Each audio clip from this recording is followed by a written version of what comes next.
passages on the Nembutsu selected in the primal vow compiled by Genku states, Namo Amida Butsu is the act that leads to the birth in the Pure Land. The Nembutsu is taken to be fundamental. Namo Amida Butsu. Namo Amida Butsu. Namo Amida Butsu. Namandas, namandas, namandas. Good morning, everyone. Thank you, Jet, for the beautiful piano rendition. It's wonderful to hear the cries and the belts of children in the congregation today, to hear laughter and wonderful words of celebration. This is because we are celebrating Shinran Shonin's birthday today. And it's a special year because it is his 850th annual celebration. So that is a real milestone. There, as you all know, many members of our Buddhist churches of America, as well as ministers, made a special trip to Japan to the Mother Temple of Nishihonganji to participate and enjoy the celebration of the 850th anniversary of Shinran Shonin's birth, as well as the 800th anniversary of the establishment of our Jodo Shinshu sect. So for those of you, once again, our Jodo Shinshu sect was founded 800 years ago as well. And it is amazing that the teachings were so popular that they were able to spread to the United States.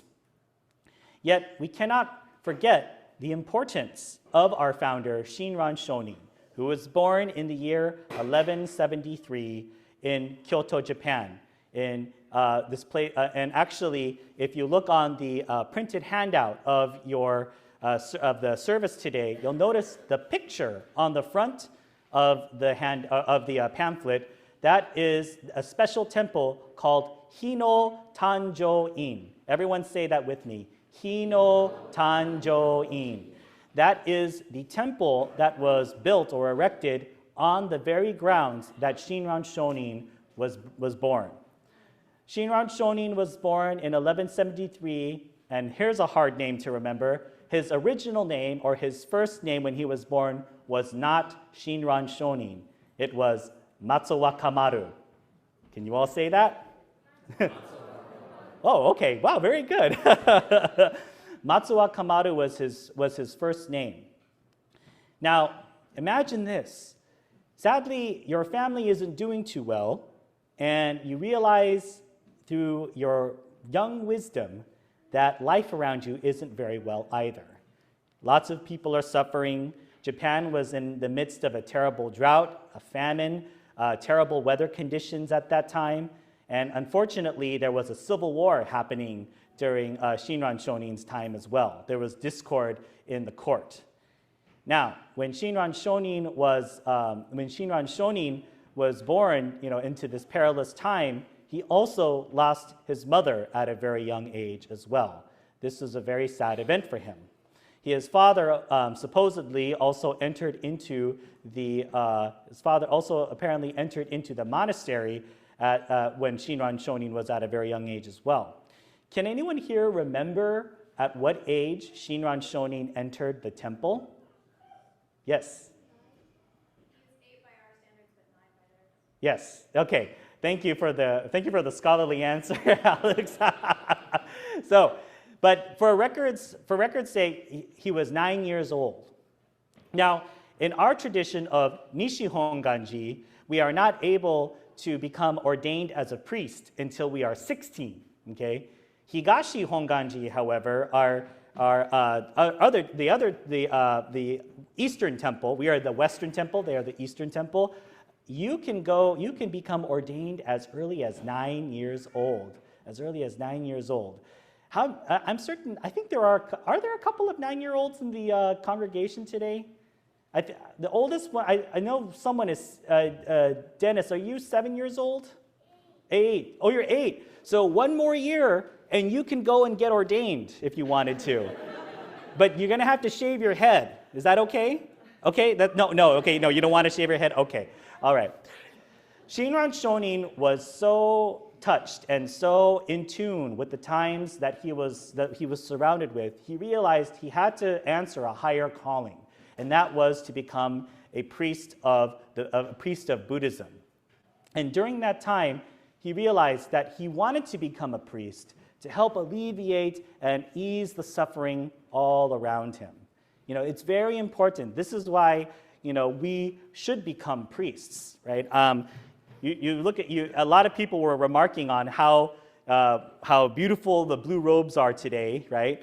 And and this is not why I become a priest, right? I don't become a priest so I can wear beautiful robes and have power or something like that, right? It's ultimately to help alleviate the suffering that goes on around us, and to help with the assistance in spreading the Dharma of Amida Buddha's wisdom and compassion. This was Shinran Shonin's ultimate goal. This was Shinran Shonin's purpose in life.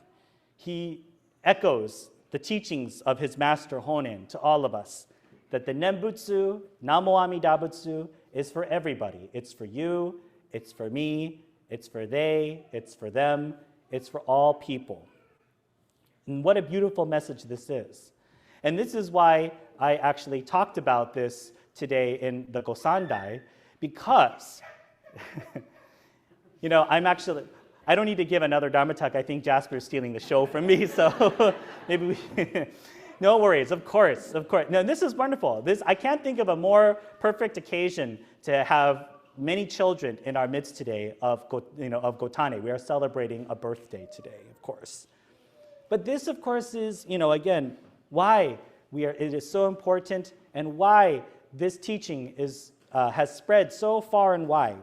Because it's not an exclusive teaching that says that you have to be this way in order to benefit from the Nembutsu. You have to be Japanese American. Absolutely not. You have to be heterosexual. That absolutely not. You have to be born rich, right? No, absolutely not. Anybody can take refuge in Amida Buddha's wisdom and compassion. This is why Shinran Shonin felt so deeply about this practice, because he realized that he alone, he himself, was not able to attain ultimate awakening by himself. As the same with all of us. All of us, by our own means, cannot hope to achieve enlightenment by ourselves. We must rely on the help of others. We must rely on other power, that is tariki, the power of wisdom and compassion given freely to us on a day-to-day basis by Amida Buddha. It is Namo Amida Butsu that leads us to the Pure Land. It is Namo Amida Butsu that saves us from the realm of samsara, the realm of birth and death. As much as we love to celebrate and as much as we wish to continue on with the celebration and the festivities, we also must remember the deep teachings of Shinran Shonin and let them guide us in our daily lives. Namo Amida Butsu is with us forever and always.